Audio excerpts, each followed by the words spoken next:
All right. All right. All the way from Japan, we have Koji from Diamond Hands. And so, Koji, take it away. Okay.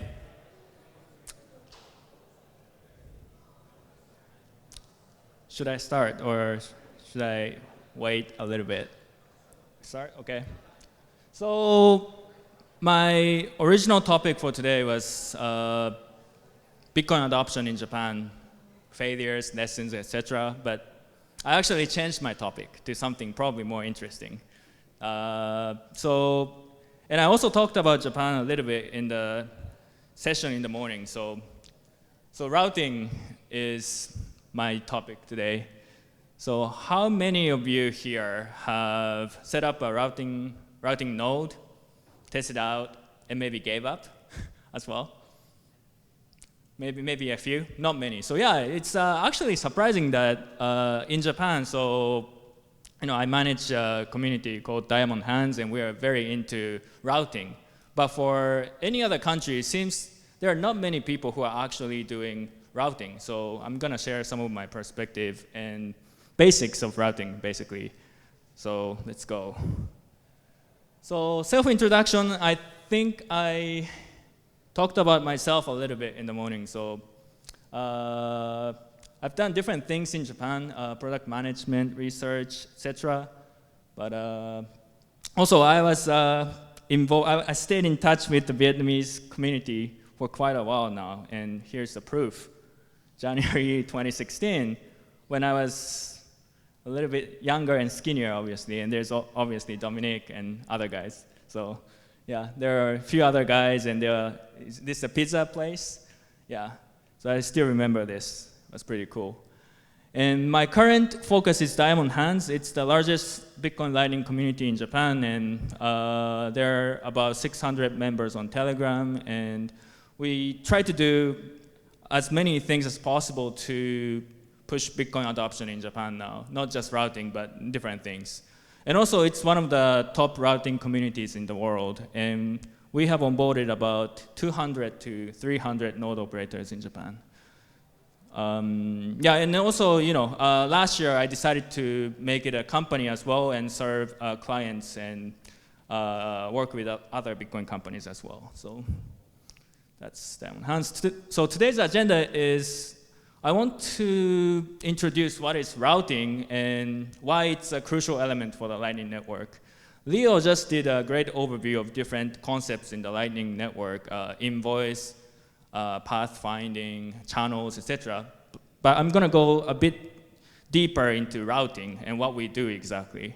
And also the second point, which not many people talk about, in my opinion, is I think routing communities are enabling rapid growth of the Lightning ecosystem, and I want to talk about how that's the case, and also future outlook, opportunities, challenges, etc. So, good news is, so I'm going to talk about routing basics today, and there's also Wallet of Satoshi team here, actually.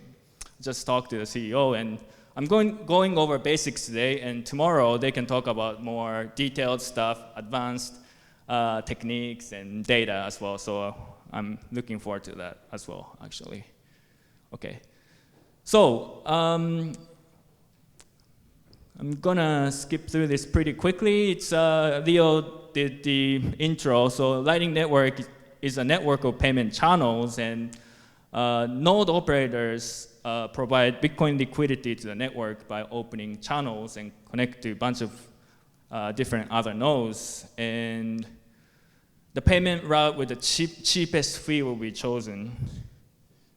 And so this is kind of a concept of the routing network. So if, for example, 4, 5, 6, 7, 8, number 4 is the sender of the payment, and 5, 6, 7 will be routing nodes, and 8 will be the receiver. Diamond Hands manages medium-sized, one of the larger nodes in the Lightning Network. So, we are somewhere in between and route a bunch of transactions. Okay. So anybody can run a node and start routing transactions on Lightning. How many of you set up a Raspberry Pi and use Umbrel to manage the node. Okay, it's not bad. Okay, are you guys still like working on it, or you kind of gave up already? Because I see a lot of people just set up a node and like it's actually kind of difficult, and they gave up. So still working. Oh, that's great. So I'm gonna talk about that a bit. So, but why participate in routing? So routing, it serves different functions, but you can basically set fees and earn money. So that's the main motivation. And also, Lightning applications and wallets need to maintain a functional routing node. Otherwise, payments often fail and become unstable. So this is also very important. It also improves privacy, help keep the network decentralized, etc. And lastly, it's just kind of fun. If once you kind of try it, you will understand it. It's just, you cannot really explain it, but it's something new, and a lot of people enjoy playing with their node and route transactions. So it's like a very specific social network of like-minded Bitcoiners. I meet some routing node operators at different conferences, and we are like, oh, what's your node? And oh, I like your node. Your node routes a lot of transactions or something. So it's kind of an interesting feeling. And routing, thanks to routing, payments on LN stay relatively cheap, and also it becomes more stable. And Wallet of Satoshi team can introduce some specific data tomorrow, but this is also a very crucial part of routing. And also, because we have this routing network, Lightning stays more decentralized and censorship resistant. This is something very different from other layer 2 technologies such as rollups, etc., where there are single point of failures basically, and rollup server can censor transactions, whereas in Lightning it's much more difficult to censor transactions. And there's, it provides more opportunities for non-custodial Bitcoin yields. So what do node operators do exactly? We do a lot of things. So first of all, you have to set up a node and maintain it 24/7. And if you don't pay close attention to it, your node often goes down frequently, actually. And then I get a lot of messages from other node operators and like, hey, what's going on with your node? And so, but point is, it's very difficult to keep your node online sometimes. The other thing is you have to identify which nodes to open channels to, and you have to go through different tools and identify, okay, this node seems solid node, and decide how much money to allocate to the channel, etc. And you have to do a lot of data analysis and improve capital efficiency as well. And rebalance, swap, change fee, not gonna go too deep into it, but it's very important to keep the channel capacity balanced, and you have to use different techniques such as rebalance and make sure that node is ready to route transactions. Also, there are different opportunities to arbitrage on channels with different fees. So if you want to make money, if you want to make a lot of fees from routing, you have to actually look for opportunities to arbitrage. That's kind of fun as well. So here are some tools that you can utilize as a node operator. So some node management services like Voltage Umbrel, Node Explorer, Ambos is the largest one, and Swap service. Leo mentioned Loop. And Swap is also actually a very important tool for node operators, and there's a lot of strategies around it and how you make money off of those tools. Okay. So the upper left is Torque, which is a dashboard for your node. So you go through Torque dashboard, for example, and identify which channel is routing most transactions, etc. So it's getting much better. And then on the right, it's Diamond Hands page on Ambos. So it shows capacity, the number of channels the node has, etc.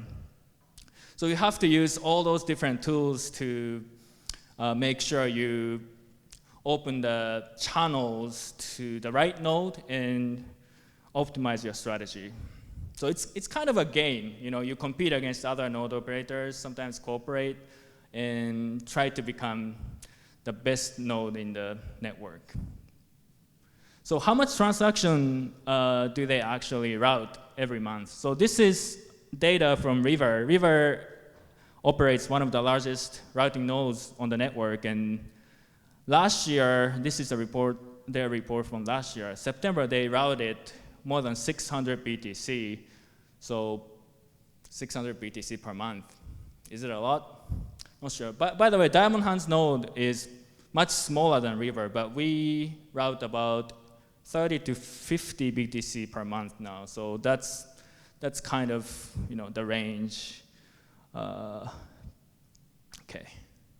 Okay, so these are the basics, and you know, this kind of stuff a lot of people actually already know. But here's my second point. I think routing, and especially routing communities, are the catalyst for accelerated growth for the Lightning ecosystem. So what are routing communities? It's basically a group of Lightning node operators. There are, well, so I manage Diamond Hands. There are PlebNet, Rings of Fire, and different communities, but they all started around 2021. And in those communities, they exchange information about routing different nodes and help beginners on board, organize events, run media, etc. They do different things. The other important thing is they open channels to each other, because when a new node operator starts routing, they need other nodes to open channels to them and provide inbound capacity. Inbound capacity is, well, it's basically how much the node is, how much money the node is able to receive. And in order to get inbound capacity, you need to be basically, you need to ask other people to open channels to your node. So they actually help each other by opening channels to each other and improve capital efficiency.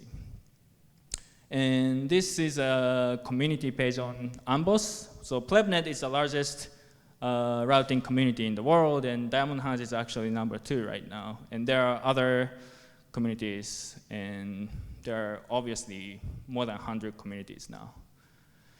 So, but that sounds kind of easy and basics, but I think what's more interesting to me is routing economics actually create incentives for node operators and communities to promote services and protocols that integrate Lightning.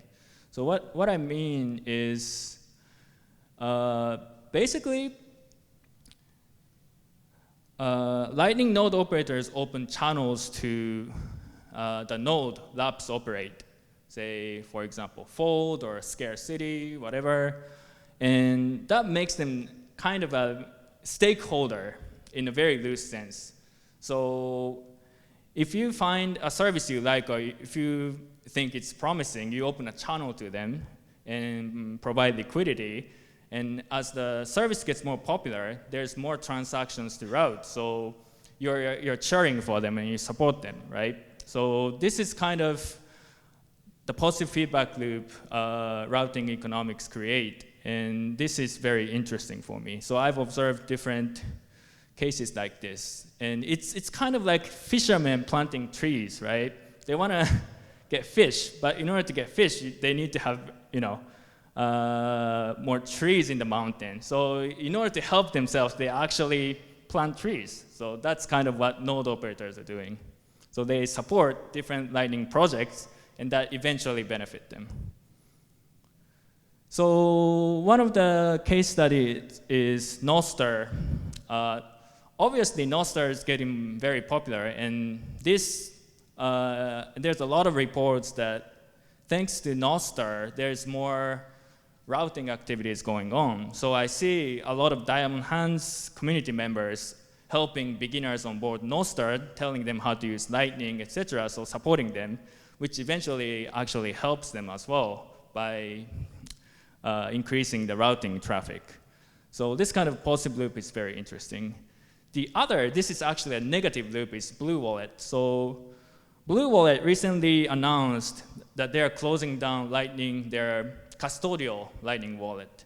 But it was well known, even well before that, they were not really managing their routing node well, and node operators experienced a lot of forced closures and different issues with Blue Wallet node. So they were like kind of advising against using Blue Wallet for a long time, and they recently just made an official announcement they're closing it down. But this means like if you don't manage your node well, you don't get support from routing node operators, which could hurt your business as well. So yeah, in a said different way, routing community as a service sort of. So basically, if you run a Lightning business and if you want to appeal to different users and early adopter types, you should work with routing communities. And they will definitely help you boost growth and improve payment stability as well. So no cooperation with routing communities, no success.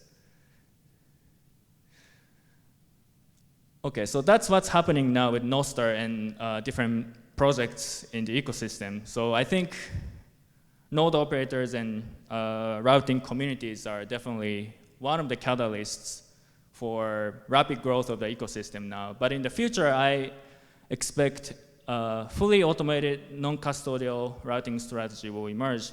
What this means is, right now, when you set up a node, you have to kind of tinker around and set fees, choose which node to open channel to, etc. It takes a lot of time. It's not easy.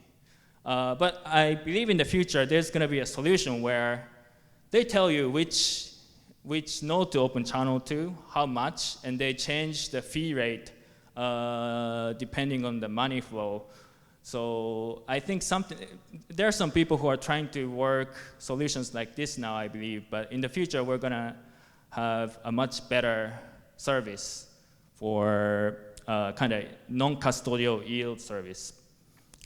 And also tokens on Lightning will provide new opportunities for node operators.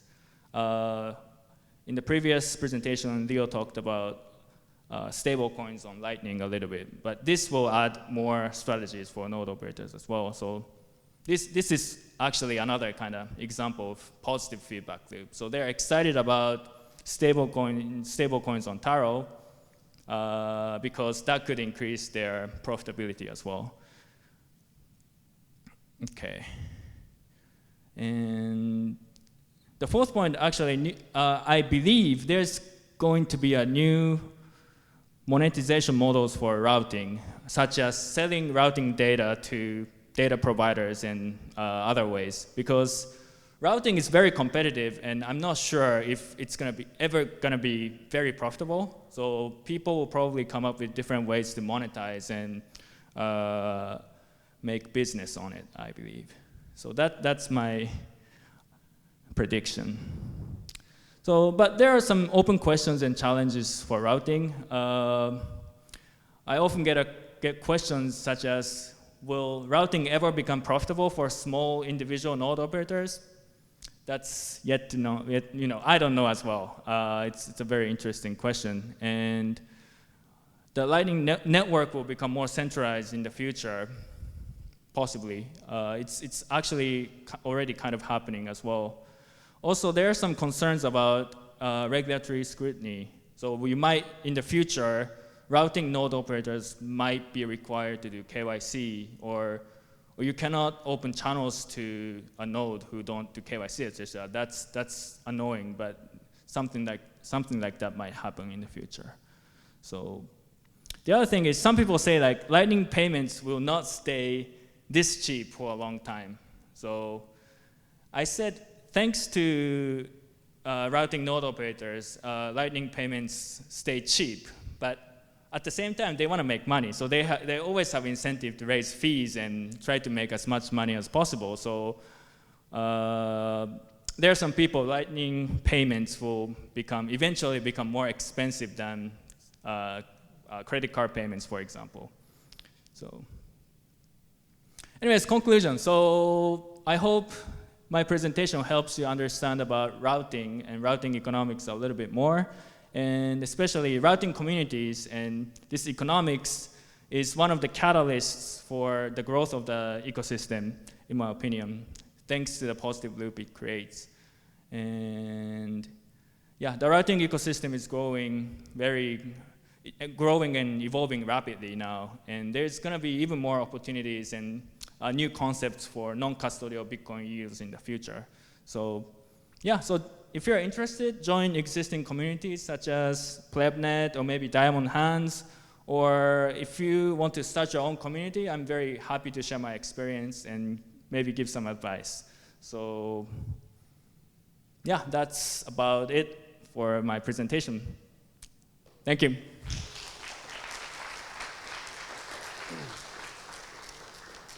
So we have 5 minutes. We have 5 minutes for a Q&A session here. So if anybody has any questions, feel free to raise your hand, and somebody will run a mic over to you guys. There we go.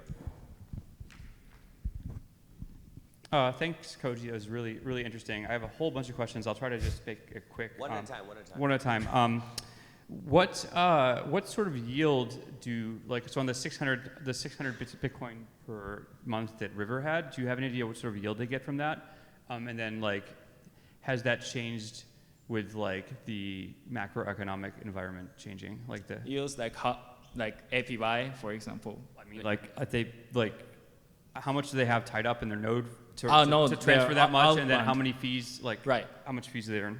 I don't think they have published any data on how much fees they earn, so I'm not sure. But I'm actually planning to publish some more data. But right now, I think the average fee rate on Lightning is about it's 100 ppm, 150, somewhere around that. So that would be 0.01%. So you can maybe calculate it. So 600 BTC times 0.01%. So that's how much money they make per month.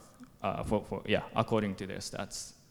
And this average fee rate changes, very frequently. So one strategy works for a couple weeks and then it just stops working. There's a lot of transaction from node A to node B for a month, and you get really excited, and then it just completely stops sometimes. So you just need to keep updating your strategy and monitor the data all the time. So that's actually almost a full-time work for some people. Yeah, nobody's getting rich off of routing payments at the moment. Yeah, thank you. Any other questions? Yeah. Oh, yeah. Just on the River front, so River runs RLS, I know Sachin is here somewhere, which is infrastructure for Lightning payments, and they're behind the Chiva wallet in El Salvador. Oh, yeah. So in their case, and I'm not speaking for them directly, my understanding is they're facilitating Lightning payments via this API, so it's less about yield and more about providing this service for folks that are using it, if that makes sense. Yeah. Right, and it all depends on the goal. So for River, their goal is to not make money off of routing itself. It's more about keeping the system going and making payments stable. So they might not have to make money at all from routing. Their fee might be zero. I'm not sure. I have to check. You can check all those information on Ambos, for example. You can check fee rates of different channels. Yeah. Yeah, we have a question over here. Yeah. So I run a Lightning node by myself, and as an individual node, I have a limited resource, right? So if I have to choose between two options to use my resource, I mean Bitcoin fund, then what would you recommend?